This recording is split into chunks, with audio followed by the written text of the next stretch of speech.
Jewellery Hanamkonda ప్రారంభోత్సవ offer flat 20% VA December 14 నుండి 22 వరకు.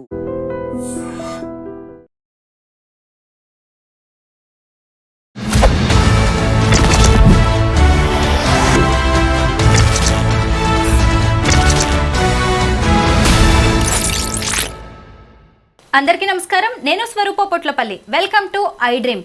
ఈ మధ్య సోషల్ మీడియా సెన్సేషన్గా రియాజ్ సలీం పేరు ఎక్కువగా వినిపిస్తోంది. సోషల్ మీడియాలో ముఖ్యంగా యూట్యూబ్, ఇన్స్టా ఏది ఓపెన్ చేసినా అతని రీల్సే కనిపిస్తూ ఉన్నాయి. అతనికి ఇప్పుడు ల్యాక్స్లో, మిలియన్స్లో ఫాలోవర్స్ ఉన్నారు. అయితే అతని స్టైల్ చూస్తే అసలు అమ్మాయా అబ్బాయా అనే డౌట్స్ చాలా మందికి వస్తున్నాయి. రియాజ్ సలీంకి సంబంధించి అనేక ఇంట్రెస్టింగ్ విషయాలను చెప్పడానికి ట్రాన్స్జెండర్స్ హెల్త్ ఎక్స్పర్ట్ రచన ముద్రబోయిన నాతో పాటు ఉన్నారు. ఆవిడతో మాట్లాడదాం. హలో రచన.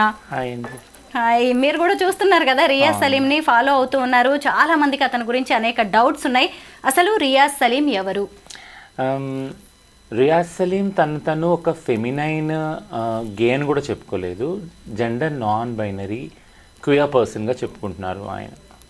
సో ప్రిఫర్డ్ జెండరు మేలే అని చెప్తున్నారు చాలా మటుకు. ట్రాన్సిషన్ చేసుకుంటానా, ట్రాన్స్జెండరా అన్న వాటి మీద అంటే ఆయనకు ఒక క్లారిటీ ఉంది. తనకి జెండర్ ఎప్పుడైతే మేల్ అన్నారో తను ఫెమినైన్, నాన్ బైనరీ యాక్చువల్గా.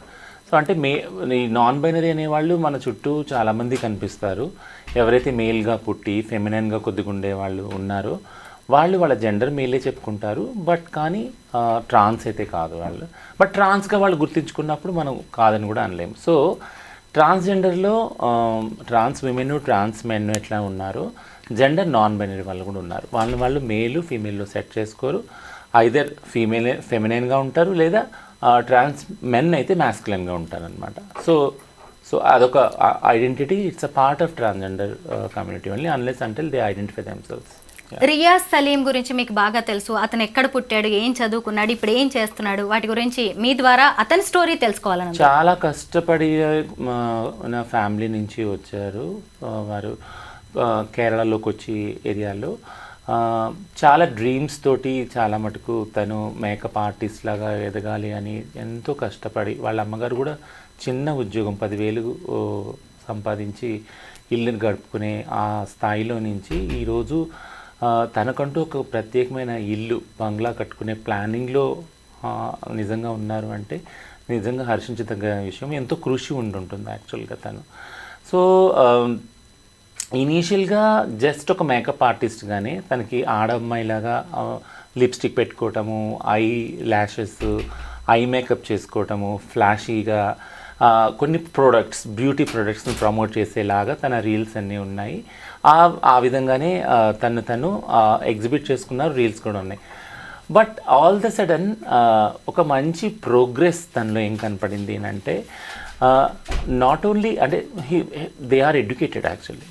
రియాజ్ సలీంలో ఉన్న ఒక్క బెస్ట్ స్ట్రెంగ్త్ మనకు చూసినప్పుడు he's very good at English, very good at articulation and whatever the LGBTQ politics గురించి మాట్లాడటంలో, ఫెమినిజం గురించి మాట్లాడటంలో, కాస్టిజం గురించి మాట్లాడటంలో చాలా క్లారిటీ ఉంది తనకి. So I really praise that principles and knowledge actually. So not only as a artist, makeup artist who belong to gender non-binary, but also as an activist, as a feminist. Now Riaz Saleem is in front of us and he has such a huge energy actually. తను చాలా energy ఉంది, చాలా art ఉంది, skills ఉన్నాయి తనకి.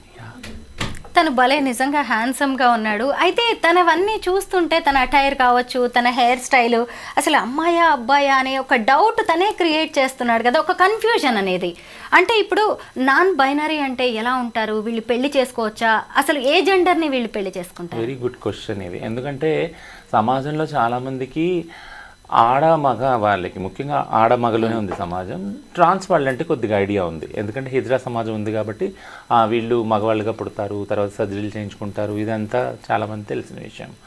But కానీ మా అందరి జర్నీ కూడా ఒకవేళ ఎక్కడైతే సోకాల్డ్ బైనరీ సమాజంలో మాకు యాక్సెప్టెన్స్ రాదో, తెలీదుగో, మేము చిన్నపిల్లగా పుట్టినప్పుడు నేను ఇంతకుముందు చాలా ఇంటర్వ్యూస్లో చెప్పాను, చిన్నప్పుడు పుట్టినప్పుడు మాకే కన్ఫ్యూజన్ అది. నేను ఎందుకు అబ్బాయిలా పుట్టాను, అమ్మాయిలా ఎందుకు ఆలోచిస్తున్నాను, అమ్మాయిలా ప్రవర్తించాలని ఎందుకు అనిపిస్తుంది అనే దగ్గర నుంచి స్టార్ట్ అవుతుంది మా జర్నీ. సో ఈ జర్నీలో ఎవరైతే లేదు నేను అమ్మాయిగా మారాలి పూర్తిగా అనుకున్న వాళ్ళు ట్రాన్స్గా బయటకు వస్తారు. వచ్చినప్పుడు వాళ్ళకి సమాజంలో వాళ్ళ కుటుంబంలో ఫస్ట్ యాక్సెప్టెన్స్ దొరకకపోతే బయటకు వచ్చేస్తారు. వాళ్ళు వచ్చి హిజ్రా సమాజంలో కానీ ఇండిపెండెంట్గా బ్రతకటం స్టార్ట్ చేస్తారు. ఇది ట్రాన్స్ జర్నీ యాక్చువల్, ఒక ట్రాన్స్ వ్యక్తి జర్నీ సమాజంలో. బట్ ఇలా రావటం ఇష్టం లేకుండా ట్రాన్స్ లాగా ఐడెంటిఫై చేసుకోకుండా బైనరీలో ట్రాన్స్ విమెన్గా కాకుండా, ఫర్ ఎగ్జాంపుల్ ఒక జెండర్ క్యూర్ వ్యక్తి మగ పిల్లాడిగా పుడితే తను ఫెమినిన్గా కూడా ఉంటారు. ఫెమినిన్గా ఇప్పుడు సేమ్ రియాజ్ సలీం లాగా మేకప్ వేసుకోవటము, లిప్స్టిక్ వేసుకోవటము, మాట్లాడటము, నడక, ఇవన్నీ హావభావాలన్నీ ఫిమినైన్గా ఉంటాయి. చాలామంది మనం ఇలాంటి వాళ్ళని చూస్తుంటాం సమాజంలో కదా. పలానా పక్కింటి వాళ్ళ అబ్బాయో కానీ మన చుట్టూ తెలిసిన చుట్టాలు అబ్బాయో కానీ ఇలా ఉండుంటారు ఫెమినైన్గా. ఇలాంటి వాళ్ళకి చాలా డిస్క్రిమినేషన్ కూడా అదే స్థాయిలో ఉంటుంది. ఎందుకంటే నువ్వు ఆడనా మగ, మీరే అడిగారు ఇప్పుడు ఆడనా మగనా, ఎందుకంటే సమాజం ఎప్పుడు ఆ రెండిట్లో సెట్ అవ్వమని ఫోర్స్ చేస్తుంది. యాక్చువల్గా ఆ జెండర్లోనే మీరు ఉండాలి, ఇది కాకుండా మీరు మధ్యస్థంగా ఉండకూడదు. ఈవెన్ మనం దేవతల్ని కూడా అలాగే చూస్తాం కదా, ట్రాన్స్ వాళ్ళని కూడా అలాగే చూస్తాం కదా, అర్ధనారీశ్వరు అని, లేకుంటే శిఖండి అని, బృహన్నల అని, ఇవన్నీ మనం పేర్లు పెడతాం కదా. సో ఈ వేటిల్లో కూడా సెట్ కాకుండా, ఏ ఐడెంటిటీలో కూడా సెట్ కాకుండా, బైనరీలో సెట్ కాకుండా మధ్యస్థంగా ఉండి వాళ్ళు ఉండే విధంగా వాళ్ళు మేల్గా పుట్టి ఫెమినైన్గా ఉండొచ్చు, ఒకవేళ ఫీమేల్గా పుట్టుంటే మ్యాస్కులిన్గా ఉండొచ్చు. అంటే ఇప్పుడు అమ్మాయిగా పుట్టి పొడుగు జుట్టు వేసుకొని ఫ్యాన్ షర్ట్ వేసుకోవచ్చు, మగలాగా డ్రైవింగ్ చేస్తూ బైక్ వేసుకుంటూ ఉండొచ్చు. ఇలాంటి వాళ్ళు కూడా చాలామంది అమ్మాయిలు చూస్తాం కదా, వాళ్ళు ట్రాన్స్ మ్యాస్కులిన్ నాన్ బైనరీ అనమాట. సో ఈ కోవలో ఈ నాన్ బైనరీ గురించి ఎక్కువ డిస్కషన్ ఎందుకు జరగదు అని అంటే మన సమాజంలో, ఇప్పుడు పాయింట్కి వస్తాను. నేను ఇంతకుముందు చెప్పాను, సెక్షువాలిటీ, జెండర్ అనే దాని మీద సమాజంలో క్లారిటీ లేదు. మీరు ఎప్పుడైనా ఎవరైనా అడిగితే మీ సెక్స్ ఏంటంటే మేల్ అని చెప్తారు, మీ జెండర్ ఏంటంటే మేల్ అని చెప్తారు. అదే విషయం ఆడవాళ్ళని అడిగిన మీ సెక్స్ ఫీమేల్ అని చెప్తారు, జెండర్ మేల్ అని చెప్తారు. కానీ ఒక ట్రాన్స్ వాళ్ళని మీ సెక్స్ ఏంటని అడిగితే, ఒకవేళ నన్ను అడిగారు అనుకోండి, బై బర్త్ నేను మేలే కదా, సెక్స్ మేలే, ఇప్పుడు నేను ట్రాన్సిషన్ చేసుకొని ఫీమేల్ అయ్యాను యాక్చువల్గా. సో థింగ్ ఏంటంటే ఈ క్లారిటీ లేదు యాక్చువల్గా సమాజంలో. సెక్స్కి, జెండర్కి, సెక్షువాలిటీకి ఎప్పుడు మూడింటిని కలిపేస్తామన్నమాట. ఈ ప్రయత్నంలోనే ఏదైతే జెండర్ నాన్ బైనరీ వాళ్ళు ఉన్నారో, క్వియర్ అంటారు వాళ్ళని, ఆ వర్డ్ యూస్ చేస్తారు. జెండర్ నాన్ బైనరీ, ట్రాన్స్ అని వాళ్ళు ఐడెంటిఫై చేసుకుంటే ట్రాన్స్ అనొచ్చు. వాళ్ళు ఉన్నారు, వాళ్ళ గురించి ఎక్కువ డిస్కషన్ లేదు, సెన్సిటైజేషన్ లేదు, ఓరియంటేషన్ లేదు, చాలా మటుకు స్టిగ్మా డిస్క్రిమినేషన్ ఉంది. వాళ్ళ మీద ఒక ఫోర్స్ ఏముందంటే అయితే మీరు బైనరీలోనే సెట్ కాండి అని. సో దీని గురించి సెన్సిటైజేషన్ చాలా కావాలి, ఓరియంటేషన్ సమాజంలో చాలా కావాలి. ఇప్పుడు రియాజ్ సలీం అనే అబ్బాయి అంటే మెంటాలిటీ అమ్మాయిలాగా ఉంది, అపియరెన్స్ మాత్రం అబ్బాయిలాగా ఉంది. అంటే తను సర్జరీస్కి వెళ్ళి ఫిజికల్గా తనను తాను మార్చుకోవట్లేదు, అలా కూడా ఉండొచ్చు అంటారు. అలా కూడా ఉండొచ్చు, అదే డైవర్సిటీ కదా యాక్చువల్గా. అంటే ఇప్పుడు నేను మగపిల్లాడుగా పుట్టి ఆడపిల్లలాగా నేను ప్రవర్తించడం వల్ల దానివల్ల ఎవరికి నష్టం లేదు కదా, ఎవరికి లేదు. ఇలాగే ఉండాలని ఏంటి అంటే, దీన్ని మళ్ళీ ఇంకో రకంగా కూడా నేను ప్రశ్నిస్తాను. ఆడవాళ్ళు అంటే ఇలానే ఉండాలని ఎక్కడుంది, మగవాళ్ళు అంటే ఇలానే ఉండాలని ఎక్కడుంది. మనం అంటే ఇది ఇలా ఉండాలని అనాదిగా వస్తున్నది ఒక కోఆర్డినేషన్ కోసమని అది అందరికీ అర్థమవుతుంది, ఇంక్లూడ్ ఎల్జీబీటీ వాళ్ళకు కూడా ఆ విషయం అర్థమవుతుంది. పొద్దున్న లెగిస్తే ఆడ మగ మనకి ఆ బ్రెయిన్ అలా ట్యూన్ చేసుకోవడం బట్టి మనకి ఒక వెసులుబాటు ఉంది, ఒక కన్ఫ్యూజన్ లేకుండా ఉంటుందని మనకు తెలుస్తుంది. బట్ కానీ ఈ రెండిట్లో కూడా సెట్ కాని వాళ్ళు ఉన్నారు చాలామంది.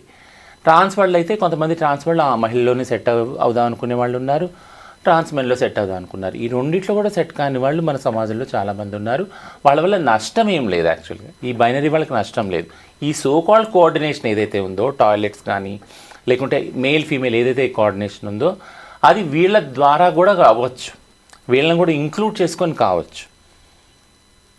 అది నేను చెప్పేది. It's not a challenge actually. Gender non binary అనేది సమాజంలో ఒక ఛాలెంజ్ కాదు, సమాజం దాన్ని ఒక ఛాలెంజ్గా సృష్టించి దాని చుట్టూ ఒక వివక్షతని అల్లింది అనమాట. అంటే ఇతను ఒక అమ్మాయిని పెళ్లి చేసుకొని పిల్లల్ని కనేంత కూడా ఉంటుంది. అది తన రైట్ కదా యాక్చువల్గా. రచన, ఇప్పుడు మీ ఆధార్ కార్డ్ కావచ్చు, పాన్ కార్డ్ కావచ్చు, లేదంటే మీ ఇతర సర్టిఫికేట్స్లో జెండర్ ఏముంటుంది, ఫీమేల్ అనే ఉంటుందా? నేను ట్రాన్స్ అనే పెట్టుకున్నాను, అన్నిట్లో ట్రాన్స్జెండర్ అనే ఉంటుంది. అయితే ఫీమేల్ అని మార్చుకోవడానికి చట్టంలో వెసులుబాటు కూడా ఉంది. ఇప్పుడు ఏదైతే transgender person protection of rights act వచ్చిందో అది రూల్స్ ఫామ్ అయ్యేటప్పుడు 2020 ఒక డిస్కషన్ జరిగింది కన్సల్టేషన్ అప్పుడు. ఏమన్నారంటే కొంతమంది ట్రాన్స్జెండర్ వాళ్ళు మాకు ట్రాన్స్జెండర్ అని వద్దు ఐడెంటిటీ కార్డు, మాకైతే మేల్ అని ఇవ్వండి ఫీమేల్ అని ఇవ్వండి. ఓకే, నాల్సా జడ్జిమెంట్ కూడా అదే చెప్తుంది కదా. నాల్సా జడ్జిమెంట్ ట్రాన్స్జెండర్ వాళ్ళకి you can identify your self yes a male female transgender అని చెప్తుంది. సో ఆ జడ్జిమెంట్ని నేట ఉంచకుండా రూల్స్ కూడా ఉండాలి. ఎందుకంటే రూల్స్ ఒకవేళ దానికి ఎగెనిస్ట్కి వెళ్ళిందంటే ఎనీబడి కెన్ ఛాలెంజ్, ఎలా సుప్రీంకోర్టు ఉత్తర్వులు మీరు పాటించలేరని. సో ఇందులో ఒకటి వెసులుబాటు చేశామంటే ట్రాన్స్జెండర్ సర్టిఫికేట్ మీకు వచ్చాక ఏదైనా ఒక మెడికల్ ప్రొసీజర్ స్టార్ట్ చేసి, అది మెడికల్ కావచ్చు, ఏదైనా ట్రాన్సిషన్ ప్రొసీజర్ కావచ్చు. ఉదాహరణకి లేజర్ ట్రీట్మెంట్ కానీ, హార్మోన్ థెరపీ కానీ, అట్లీస్ట్ ఒక కౌన్సిలింగ్ సెషన్ కానీ ట్రాన్స్జెండర్ వాళ్ళు తీసుకుంటే వాళ్ళు ఆ డాక్టర్ తోటి ఒక సర్టిఫికేట్ తీసుకొని ఆ వెబ్సైట్లో అప్లోడ్ చేసినప్పుడు వాళ్ళకి మేల్ ఫీమేల్గా సర్టిఫికేట్స్ వస్తాయి. ఎల్జీబీటీక్యూ ఈ కమ్యూనిటీ గురించి కూడా జనాల్లో చాలా గందరగోళం అనేది ఉంది. వీళ్ళు ఎవరెవరు ఎలా ఉంటారో చెప్పగలరా? So LGBTQ is self flexible. L అంటే లెస్బియన్, జీ అంటే గే, బి అంటే బైసెక్షువల్, టీ అంటే ట్రాన్స్జెండర్ వాళ్ళు, ఐ అంటే ఇంటర్సెక్స్ వాళ్ళు, ఏ అంటే అసెక్షువల్. యాక్చువల్గా అబ్రివేషన్ వరకు ఓకే, ఎవరెవరు ఎలా ఉంటారు? సో ప్లస్ అనేది ఇంకా వేరే వేరే ఐడెంటిటీస్ ఉన్నాయి. చాలా పెద్ద ఐడెంటిటీస్ యాక్చువల్గా. ఎందుకంటే చాలా డిఫరెన్స్ ఉంది. ఎందుకంటే ఇప్పుడు హిజ్రా అనేది కూడా ఒక ఐడెంటిటీ, కిన్నర్ అనేది ఒక ఐడెంటిటీ, నూపి మాన్వి అనేది నార్త్ ఈస్ట్లో ట్రాన్స్ వాళ్ళ ఐడెంటిటీ, తిరునంగై అనేది సౌత్ వాళ్ళు తమిళనాడులో ఒక ఐడెంటిటీ. సో ప్రాంతాన్ని బట్టి కూడా ఐడెంటిటీస్ ఉన్నాయి అనమాట ఎల్జీబీటీక్యూఐలో. అందుకని ప్లస్ అనే దాన్ని వాడారు. ఇక విషయానికి వస్తే ఎవరు లెస్బియన్, ఎవరు గే, ఎవరు బైసెక్షువల్ అంటే ఇది సెక్షువల్ ఐడెంటిటీ. సెక్షువాలిటీ అంటే సెక్షువల్ అట్రాక్షన్ ఏదైతే ఉందో, ఒక మహిళ రెండో మహిళ పట్ల సెక్షువల్గా అట్రాక్ట్ అయినప్పుడు దీన్ని సెక్షువల్ అట్రాక్షన్ అంటున్నారు. బట్ మేము లవ్ అని అంటాం. అది యాక్చువల్గా ప్రేమలో పడినప్పుడు, ప్రేమించినప్పుడు, ప్రేమతో ఇద్దరు ఒకటైనప్పుడు వాళ్ళని లెస్బియన్ అంటున్నాం. అలానే ఒక పురుషుడు ఇంకొక పురుషుని ప్రేమించినప్పుడు, సెక్షువల్గా అట్రాక్షన్ ఉన్నప్పుడు వాళ్ళిద్దరి మధ్య గే అంటున్నాం. అదే ఒక మహిళ కానీ పురుషుడు కానీ ఇద్దరి పట్ల ఆకర్షితమైనప్పుడు వాళ్ళని బైసెక్షువల్ అంటున్నాం. ఇది ఒక సెక్షువల్ ఐడెంటిటీ. యాక్చువల్గా ట్రాన్స్జెండర్ అనేది జెండర్ ఐడెంటిటీ. సో దీనిలో ముఖ్యంగా సమాజం నిర్ణయించిన రోల్స్ వస్తాయన్నమాట. మగ ఆడ రోల్స్ ఉన్నాయి సమాజంలో. ఇవి కాకుండా మిగిలిన వాళ్ళు ఎవరైతే ఉన్నారో వాళ్ళందరూ ట్రాన్సే. అంటే ఒక ట్రాన్స్ విమెనే కాదు, ట్రాన్స్ మెన్నే కాదు, మిగిలిన వాళ్ళు నేను ఇప్పుడు చెప్పిన ఈ జెండర్ నాన్ బైనరీ వాళ్ళు కూడా రావచ్చు అందులో యాక్చువల్గా. సో ఏదైతే జెండర్ ఉందో అది సమాజం క్రియేట్ చేసింది. సెక్స్ ఏదైతే ఉందో పుట్టుకతో వచ్చింది. సెక్షువాలిటీ అనేది మనిషి మధ్య ఆకర్షణ. So this is the very clear. నేను ఈ మధ్య కాలంలో కొన్ని పెళ్ళిళ్ళు చూశాను. లెస్బియన్స్ పెళ్ళిళ్ళు చేసుకుంటున్నారు, అంటే ఇద్దరు అమ్మాయిలు పెళ్ళిళ్ళు చేసుకుంటున్నారు. గేస్ పెళ్లి చేసుకుంటున్నారు, అంటే ఇద్దరు అబ్బాయిలు పెళ్లి చేసుకుంటున్నారు. అక్కడ నెక్స్ట్ జనరేషన్ అనే ప్రసక్తే లేదు. అయినా పెళ్ళి అనేది ఎందుకు అనివార్యం అవుతుంది? ఎందుకు వీళ్ళు పెళ్ళి అనేది చేసుకొని కలిసి ఉండాలనుకుంటున్నారు? సో పెళ్ళి అనేది ఇప్పుడు మనం చూసాం కదా, అంటే ఒక మనిషికి ఒక మనిషి తోడు అనే దాని మీదనే ఒక ఫ్యామిలీ వ్యవస్థ కూడా నిర్మితమైంది. కుటుంబ వ్యవస్థ అనేది ఒక మనిషికి ఒక ఆడవ్యక్తి, ఒక మగ వ్యక్తి, ఒక మగ వ్యక్తికి ఆడవ్యక్తి కావాలనే దాని మీద కుటుంబ వ్యవస్థ నిర్ణయించబడింది. బట్ కుటుంబ వ్యవస్థ చుట్టూ ఒకవేళ పిల్లలు పంటారు వాళ్ళని, కొంతమంది పిల్లలు కనలేని వాళ్ళు కూడా ఉన్నారు, పుట్టిన వాళ్ళు కూడా ఉన్నారు. అలా అనేది కుటుంబం కాదని మనం అనలేము కదా. పిల్లలు పుట్టిన వాళ్ళు ఎవరైతే మ్యారేజ్ చేసుకుని ఉన్నారో మొగుడు పిల్లలు, ఒకవేళ వాళ్ళకి పిల్లలు పుట్టలేదనుకో అది ఫ్యామిలీ అనకుండా ఉంటామా? ఫ్యామిలీ అంటాం వాళ్ళని కూడా.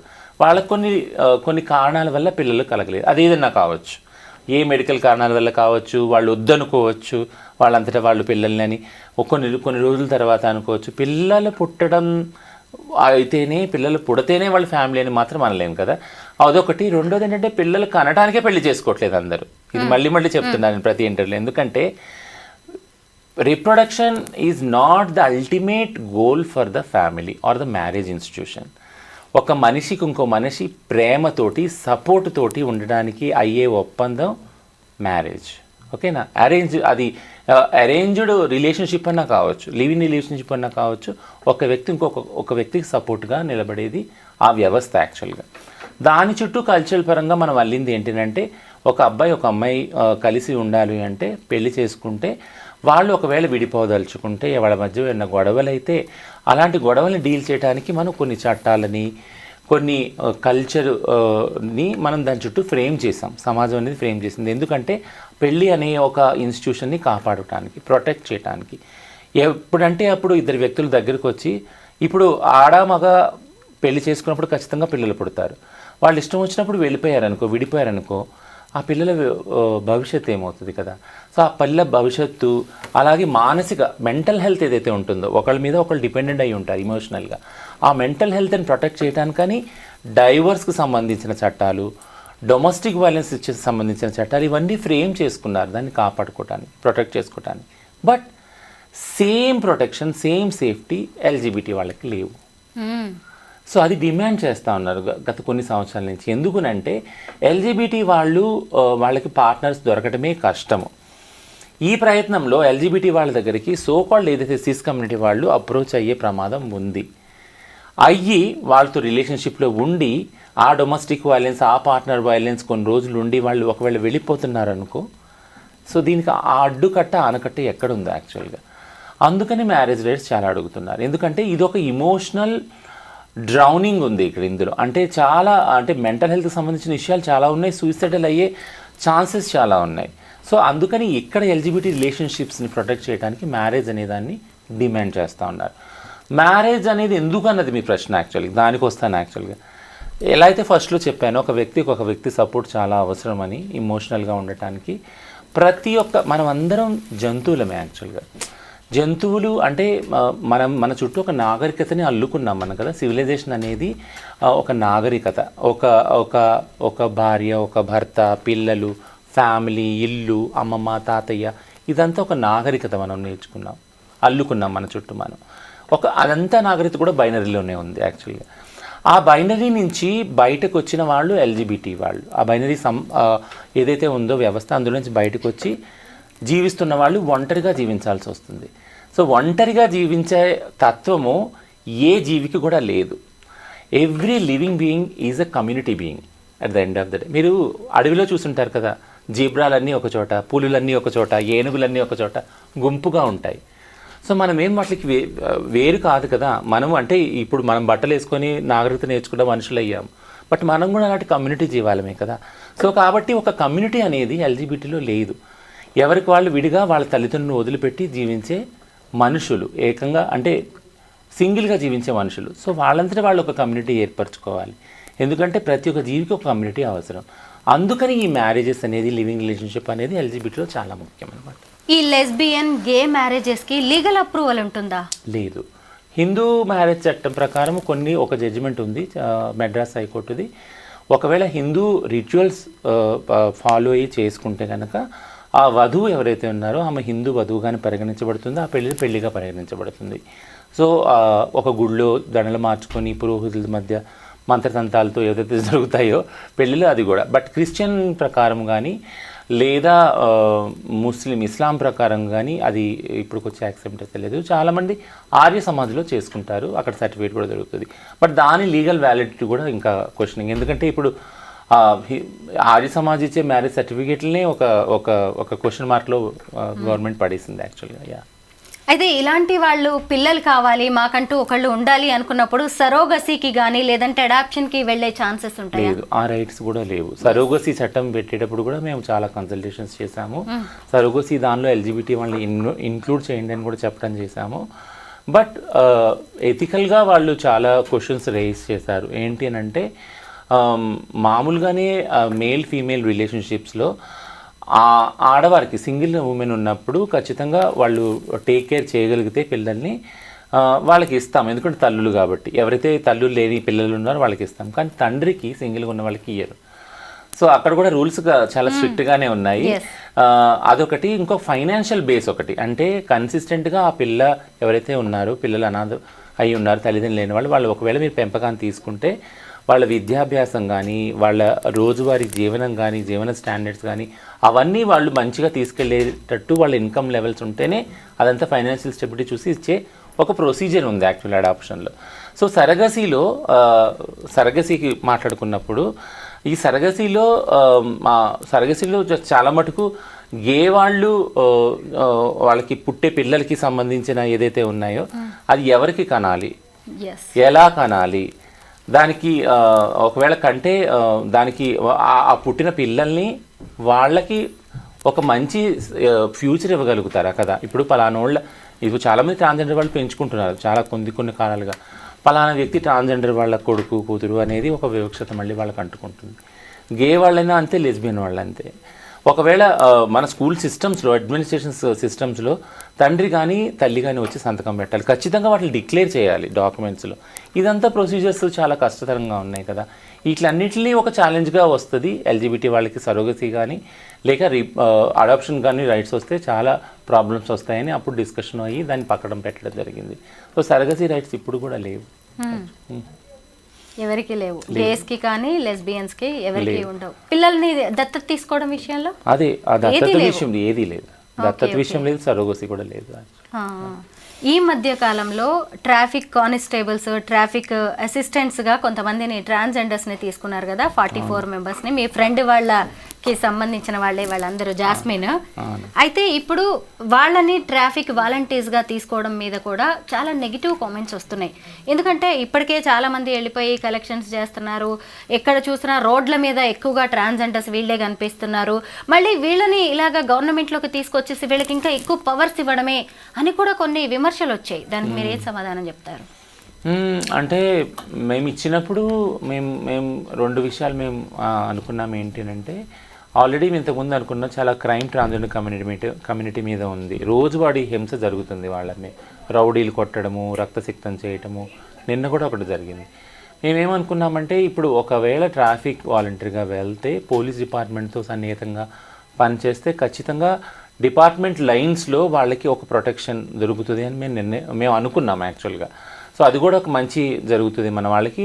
ఒకటి లైవ్లీహుడ్, ఎంప్లాయ్మెంట్ దొరుకుతుంది, రెండోది ఈ ప్రొటెక్షన్ కూడా దొరుకుతుంది అనుకున్నాం. ఇంకా మొదలకుండా భిక్షాటనలో అంటే మనకి ప్రస్తుతం వచ్చింది 44 మందికి ఉద్యోగాలు. అది కూడా 6 months వరకు పైలట్ ప్రాజెక్ట్ యాక్చువల్గా. అందులో 21 మంది ట్రాన్స్మెన్ ఉన్నారు, 23 మంది ట్రాన్స్ విమెన్ ఉన్నారు. సో వాళ్ళ కోసం కొన్ని రోస్టర్ పాయింట్స్ మళ్ళీ తక్కువ చేయడం కూడా జరిగింది. దాని ప్రకారం సెలెక్షన్ చేయడం కూడా జరిగింది. ఇది కన్నా సక్సెస్ అయితే ఒక ప్రాపర్ నోటిఫికేషనే వెళ్తుంది గవర్నమెంట్ నుంచి, వేరే వేరే డిస్ట్రిక్ట్స్లో నుంచి కూడా తీసుకొని ప్రాపర్ ఎగ్జామ్స్ కానీ టెస్ట్లు కానీ తీసుకుంటారు. I think it will be successful. ఎందుకంటే ఈ సో కాల్డ్ పైలట్ ప్రాజెక్ట్కే చాలామంది వచ్చారు యాక్చువల్గా. 50 మంది అన్నప్పుడు 100 మంది దాకా అక్కడ అడగడం జరిగింది. అందులోంచి కరెక్ట్ ఎవరైతే సూటబుల్ ఉన్నారో వాళ్ళని సెలెక్ట్ చేయడం జరిగింది. బట్ భిక్షాటన అనే దానిలో మార్పు నేను అంటున్నాను కదా, ఈ ఒక్క 50 లేదా 44 మంది ఉద్యోగం రావటం వల్ల మొత్తం కమ్యూనిటీ చేంజ్ అవుతుంది అనుకోవటం చాలా, అంటే it's over expectation and over simplification actually కదా. ఎందుకంటే ఉద్యోగాల్లో 1% హారిజాంటల్ రిజర్వేషన్ అడిగాం మేము యాక్చువల్గా. అంటే ప్రతి ఒక్క పబ్లిక్ సర్వీస్ దానిలో, తెలంగాణ పబ్లిక్ సర్వీస్ దానిలో ప్రతి ఒక్క పోస్ట్లో కూడా హారిజాంటల్లో 1% అడిగాం. ఆ విధంగా చూసుకున్నట్టయితే మాలో చాలామంది గ్రాడ్యుయేషన్ కంప్లీట్ చేసిన వాళ్ళు చాలామంది ఉన్నారు, పోస్ట్ గ్రాడ్యుయేషన్ చేసిన వాళ్ళు చాలామంది ఉన్నారు. ఆ విధంగా అందులో భిక్షాటనలో ఉన్నవాళ్ళు ఆటోమేటిక్గా ఆ వయసు లోబడిన వాళ్ళు, ఇప్పుడు వయసు సడలింపు కూడా మాకు వర్తింపజేస్తారు. ఉన్నవాళ్ళు ఖచ్చితంగా అప్లై చేస్తారు. 1% రిజర్వేషన్ వస్తే ఎక్కువ మంది పబ్లిక్ సర్వీస్లోకి వెళ్తారు, జాబ్స్ వస్తాయి. అప్పుడు ఏమన్నా తగ్గడానికి ఆశించవచ్చు. కానీ ఈ కొద్దిపాటి 44 జాబ్స్లో ఈ భిక్షాటన అనేది మారుతుంది, సెక్స్ వర్క్ మారుతుంది. It's over expectation actually. అంటే ఇది ఇంకా చెప్పాలంటే వీళ్ళకి ఇంకా మనం పవర్స్ ఇవ్వడమే, మనల్ని ఇది చేయడానికి, ఇబ్బంది పెట్టడానికి అనే వాళ్ళకి మీరు ఏం చెప్తారు? బట్ ఇప్పుడు ప్రస్తుతం పవర్ ఏం లేదు కదా, వాళ్ళు ఓన్లీ ట్రాఫిక్ వాలంటీర్స్. అంటే ట్రాఫిక్ ఎక్కడైతే సిగ్నల్స్ ఉన్నాయో అక్కడ నిలబడి ఓన్లీ వాళ్ళు వచ్చేపోయే వాటికి సిగ్నల్స్ చూపిస్తూ ఉంటారు అంతే.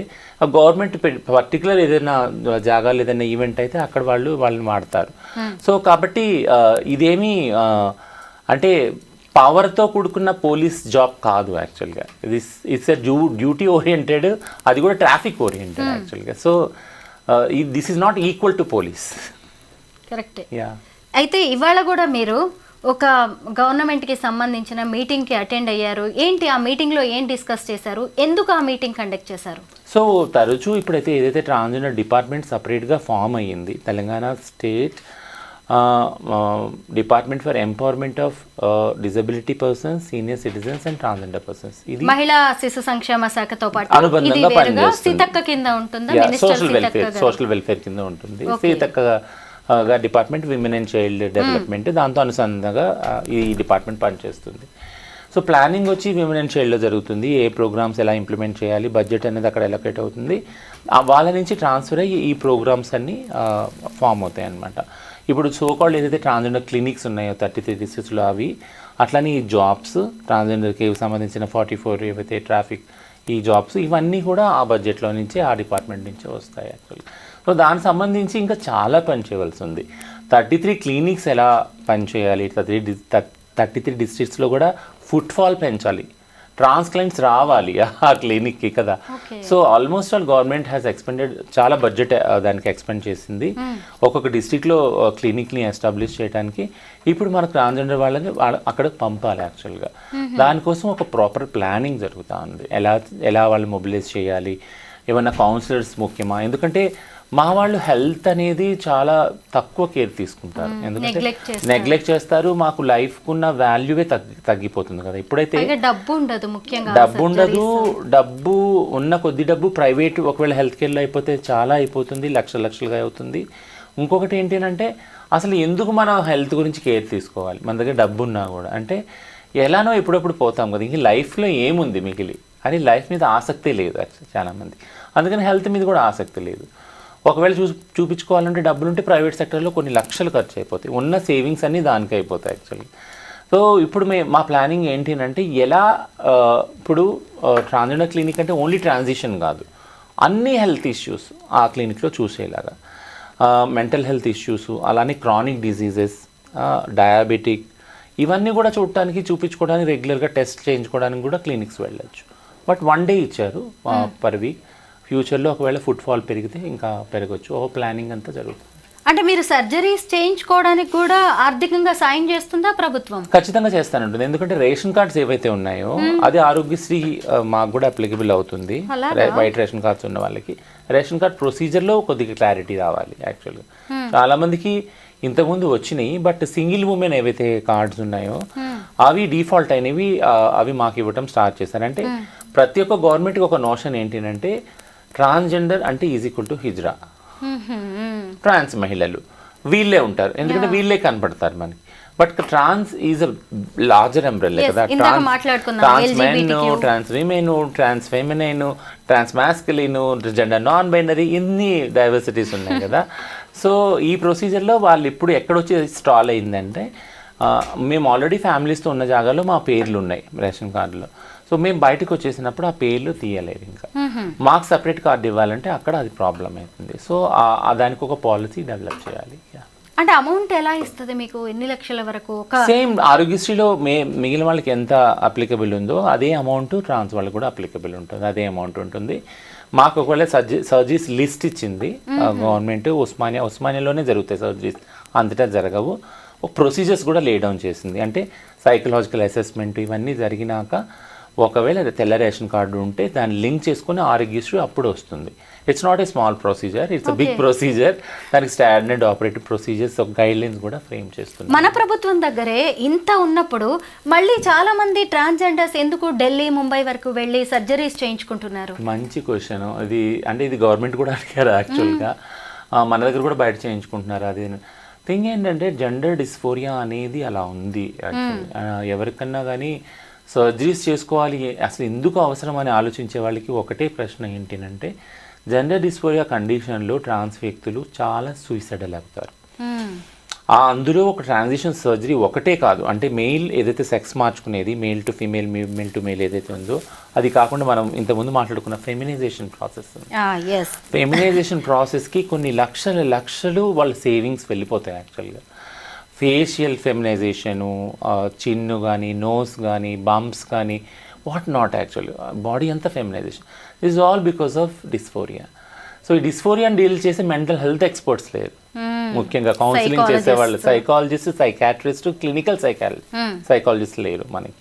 సో ఇది ఉన్నప్పుడు ఖచ్చితంగా ఈ ఏదైతే సేవింగ్స్ అన్నీ ఈ సర్జరీస్కి వెళ్ళేవి కొద్దిగా తగ్గొచ్చు, మినిమైజ్ అవ్వచ్చు. ఎస్, ఇప్పుడు ఫెమినైజేషన్ అన్నారు కాబట్టి మళ్ళీ అంకిత వచ్చేసింది మన మధ్యలోకి. ఎందుకంటే అంకితని ఖచ్చితంగా మీ కమ్యూనిటీలో మనం ఒక టాప్ ప్లేస్లోనే చూడాలి. ఎందుకంటే తను తన తల్లి దగ్గర నుంచి, కుటుంబం నుంచి బయటకు వచ్చింది, తర్వాత కూడా ఫ్యామిలీ రిలేషన్స్ మెయింటైన్ చేసింది, తల్లి కోసం ₹1,00,00,000 పైగా ఖర్చు పెట్టి ఇల్లు కట్టింది, తర్వాత తనకంటూ ఒక మనిషి ఉండాలని ప్రేమించి ఒక వ్యక్తిని పెళ్లి చేసుకుంది. సరే, భార్యాభర్తలు నార్మల్ వాళ్ళకి కూడా గొడవలు వస్తాయి, విడిపోయారు. దాన్ని కూడా మనం పాజిటివ్ యాంగిల్లోనే మనం చూసాం. ఆ అమ్మాయి కూడా నేను ఇంకా మూవ్ ఆన్ అయిపోవాల్సిందే అని చెప్పి తను కూడా ఎంతో పాజిటివ్ యాటిట్యూడ్తో, మీరు కూడా ఎంతో మంచి అప్రిసియేషన్స్, కాంప్లిమెంట్స్ ఇచ్చారు తనకి. అయితే ఈ ఫెమినైన్ ఫేస్ కోసం తను జా లైన్ సర్జరీ చేయించుకోవడం చాలా ఆశ్చర్యంగా అనిపించింది. ఏంటి అసలు ఫీమేల్గా కనిపించడానికి ఇంత కష్టపడతారా ట్రాన్స్జెండర్స్ అనిపించింది నాకైతే. సో మళ్ళీ రియాజ్ సలీం మీదకి వద్దాం మనం టాపిక్ అంకిత నుంచి. ఎందుకంటున్నాను అంటే మీరు అన్నది కరెక్టే, మనం దాని గురించి చాలా విస్తారంగా మాట్లాడుకున్నాం. బహుశా ఈ కౌన్సిలింగ్ ఫెసిలిటీ లేకపోవడం వల్ల చాలామంది సర్జరీస్కి వెళ్తున్నారేమో, అసలు అక్కడ కౌన్సిలింగ్ అవుతున్నాయో లేదో అన్నది కూడా మనం డీల్ చేసాము. మీరు రియాజ్ సలీం మీదకి ఎందుకు రావాలని నేను అంటున్నానంటే, ముఖ్యంగా చాలామంది నేను ఇంటర్వ్యూకి వచ్చేటప్పుడు కూడా చాలామంది అన్నారు, అంటే రియాజ్ సలీం ఎక్కడో కేరళలో ఫెమినైన్గా ఉన్నాడు, తను ట్రెండింగ్ అవుతున్నారు, బట్ తన గురించి నువ్వేం మాట్లాడతావు రచనమ్మ అని అడిగారు. యాక్చువల్గా యాంకర్ గారు ఎందుకు పిలిచారు, హోస్ట్ గారు పిలిచారు అంటే, ట్రాన్స్ స్పెక్ట్రంలో ఎవరైతే ఉన్నారో ఐడెంటిటీస్ వేరే వేరే హిజ్రా కానీ, లేదా ట్రాన్స్ ఉమెన్ కానీ, ట్రాన్స్ మెన్ కానీ, ట్రాన్స్ నాన్ బైనరీ కానీ, వీళ్ళందరి గురించి మనం మాట్లాడుకోవాలి. ఎందుకంటే ప్రతి ఒక్కళ్ళ జర్నీ మనకి ఇంపార్టెంట్. ఇందులో ఉన్న ఐడెంటిటీస్ ముఖ్యంగా పొద్దున మీరు శివశక్తిని తీసుకొచ్చి మాట్లాడదామన్నా మనం మాట్లాడాలి. యాక్చువల్గా వాళ్ళని కూడా ట్రాన్స్గా ఐడెంటిఫై చేసుకున్న వాళ్ళు చాలామంది ఉన్నారు కదా, దేవుడు వచ్చే మనుషులు వీళ్ళందరూ.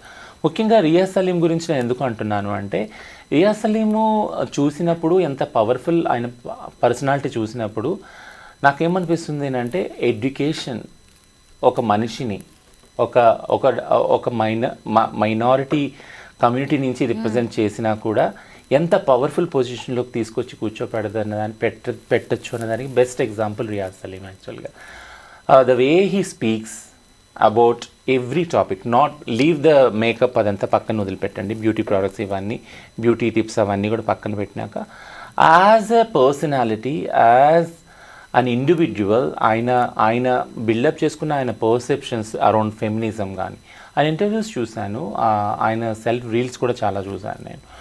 అందులో ఫెమినిజం గురించి మాట్లాడేటప్పుడు పేట్రియార్కల్ సెటప్లో విమెన్ని ఎంత సబ్జుడైజ్గా చూస్తారు, జెండర్ స్పెక్ట్రంలో మహిళలు ఎంత వివక్షతకి లోనవుతారు పురుషుల వల్ల, కుల వ్యవస్థలో అలాగే జెండర్ వ్యవస్థలో కూడా, అని చాలా చక్కగా క్లియర్గా వర్ణించి చెప్పాడు.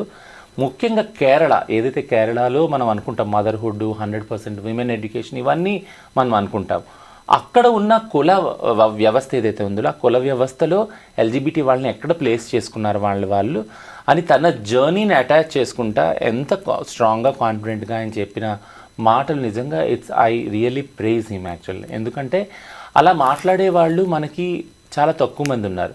2013లో మధ్యప్రదేశ్లో ఉజ్జయినిలో ప్రియాంశు యాదవ్ అనే ఒక 16 ఏళ్ల కుర్రాడు, మీకు తెలిసే ఉంటుంది, మీరు చేసుకుంటూ ఉంటారు దాని మీద ఎపిసోడ్, 10th క్లాస్ చదివే పిల్లాడు సూసైడ్ చేసుకున్నాడు. యాక్చువల్గా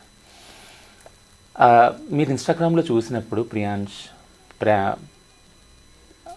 నాకు తలుచుకుంటే నేను చాలా బాధగా అనిపిస్తుంది. ఎందుకంటే సచ్ స్మాల్ ఏజ్లో అంత క్యూట్గా ఉన్న తను 4000 హేట్ కామెంట్స్ ఒక రీల్కి. తను ఒకరోజు దీవాళికి శారీ కట్టుకున్నప్పుడు 4000 హేట్ కామెంట్స్ వచ్చినాయి ఆ రీల్కి. And he attempted suicide, committed suicide actually. అది చూసినప్పుడు మేమందరం ఒక్కసారి వాట్ ఈస్ దిస్ అంటే ఏం జరుగుతుంది, మనం ఇంత పోరాడి ఎల్జిబిటీ రైట్స్ అని ఈ కంట్రీలో 377 డీక్రిమినలైజేషన్ అన్నాము, 4 జడ్జిమెంట్ అన్నాము, యాక్ట్ అన్నాము, బట్ కానీ మన యంగ్ జనరేషన్ వాళ్ళు ఇంత ట్రోలింగ్కి, ఇంత హేట్రెడ్ ఉందా మన సమాజంలో మన పట్ల అని చూసుకునేటప్పటికి బాధ, భయం రెండు వచ్చినాయి యాక్చువల్గా నాకు. ఎందుకంటే తను కూడా సిమిలర్గా మేకప్ ఆర్టిస్ట్ అయ్యి ఎన్నో కళ్ళు కానీ ఎంతో పేరు తెచ్చుకొని ఎదగాలి, తన కెరియర్ చేసుకోవాలి ఒక డాన్సర్గా, ఒక మేకప్ ఆర్టిస్ట్గా అనుకున్న చిన్న పిల్లోడు సూసైడ్ చేసుకునేటప్పటికి we have seen that gender non binary అన్న వాళ్ళకి ఎంతటి వివక్షత ఉంది సమాజంలో. 4000 హేట్ కామెంట్స్ యాక్చువల్లీ ఆ ఇన్స్టాగ్రామ్ ఐడి కింద ట్రోల్ చేశారు యాక్చువల్లీ. సో అదొకటి. ఇంకొకటి నాకు తెలిసిన ఇక్కడ హైదరాబాద్లో ఒక చిన్న కేస్ స్టడీ చెప్తాను. ఒక పిల్లాడు ఇట్లానే జెండర్ నాన్ బైనరీ పిల్లాడు, వాళ్ళ అన్నది, సొంత అన్నది మెహందీ ఫంక్షన్ అవుతుంది. మెహందీ ఫంక్షన్ అయినప్పుడు ఫ్రెండ్స్ అందరూ వస్తారు, అంత జోవెల్గా ఆడుకుంటారు, పాడుకుంటారు. ఆటపాటలో ఈ ఫెమినైన్నెస్ చూశారు కొంతమంది అన్న ఫ్రెండ్స్. చూసినప్పుడు అన్నతో వెళ్ళి ఎక్కడో కామెంట్ చేసినట్టు క్రిటిసైజ్ చేస్తున్నాడు. ఆ పిల్లాడు ఫంక్షన్ అయిపోగానే వచ్చి తల్లిదండ్రుల మీద బాగా అరిచాడు. ఏంటంటే ఎందుకు ఇలా తమ్ముడు చేస్తున్నాడు, ఇదేంటి ఈ ఫెమినైన్, ఈ చెక్క వేషాలు ఇవన్నీ ఉంటాయి కదా, ఇలాంటి డెరిగేటరీ లాంగ్వేజ్ అంతా యూజ్ చేసేటప్పటికి దట్ కిడ్ కమిటెడ్ సూసైడ్. బాధ ఏంటి అంటే ఆ కిడ్ సూసైడ్ చేసుకున్నాక 3 రోజు పెళ్ళి ఆ చావుని దాచేసి పెళ్లి చేసేసారు. So the violence towards gender non binary is silenced. వాళ్ళు 2 మెసేజ్లు వాళ్ళకి వెళ్ళేది ఏంటంటే better you be in 2 roles. ఉంటే మగపిల్లాడుగా ఉండు, లేకుంటే ఆడపిల్లలాగా ఉండు, లేకుంటే నీకు అసలు ఈ ఫ్యామిలీలోనే చోట్లేదు. ప్రతి ఒక్క ట్రాన్స్ఫర్ నేను అనుకున్నప్పుడు వాళ్ళ జర్నీ అంతా అలాగే స్టార్ట్ అయ్యి ఉంటుంది కదా. ఈవెన్ నా జర్నీ కూడా అట్లానే స్టార్ట్ అయ్యి ఉంటుంది. నేను అంటే కొన్ని పెక్యులర్ కేసెస్లో నేను ఆడపిల్ల అనుకున్నాను, బట్ కొంతమంది మగపిల్లగా పుట్టి మగపిల్లగానే ఉండి ఆడపిల్లగా మేకప్ వేసుకోవటం, జుట్టు పెంచుకోవటం అని చేసుకునేవాళ్ళు. దానివల్ల సమాజానికి ఏం నష్టం లేదు కదా, అది ఒక క్రైమ్ కాదు కదా. దెన్ వై ఇంత హేట్రెడ్ ఈ సమాజంలో? So we all should praise Riaz Salim because he's such a bold personality, and we need more such Riaz Salims in our society to be more vocal, to talk on behalf of gender non-binary. ఎందుకంటే వాళ్ళని protect చేసుకోవడం చాలా ముఖ్యము. అందులో there can be trans binary also కదా. వాళ్ళకి ఒక enabling environment create చేసినప్పుడు వాళ్ళు ముందుకు వచ్చి ట్రాన్సిషన్ అవుతారు. ట్రాన్సిషన్ అనేది ఒక ఆప్షన్ మాత్రమే. ప్రతి ఒక్కరు ట్రాన్సిషన్ అయ్యి బైనరీలో సెట్ కావాలని లేదు కదా. యా, అంకితా రాజ్ ఎందుకు ఈ ఫెమినైన్ ఫేస్ కోసం ఇంత కష్టపడుతుంది? బహుశా అయ్యి ఉండొచ్చు. అది మనకి నేను అదే ఇంతకుముందు చెప్పింది ఏంటంటే ఫెమినైజేషన్ అనేది ఒక బర్డెన్గా జెండర్ డిస్ఫోరియాలో ఉంది. అది యాక్చువల్గా ఫెమినైజేషన్ కానీ మ్యాస్కులినేషన్ కానీ.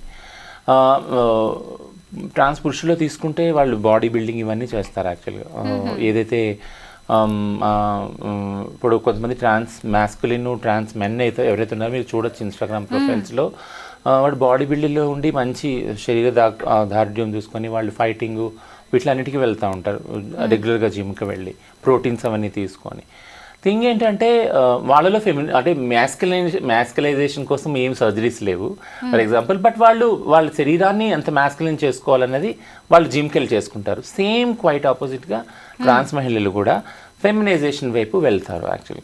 సో జెండర్ డిస్ఫోరియా అనేది ఎంత ఎఫెక్టివ్గా పనిచేస్తుంది, నేను ఇంకా అందమైన ఆడమ్మాయిని కావాలి, అందమైన మగ వ్యక్తిని కావాలనే ప్రయత్నము ఎటువైపు తీసుకెళ్తుంది అనే దాని మీద మనం ఎవరు ఫోకస్ చేయట్లేదు యాక్చువల్లీ. కనీసం ఒక డిస్కషన్ కూడా పెట్టట్లేదు దాని గురించి.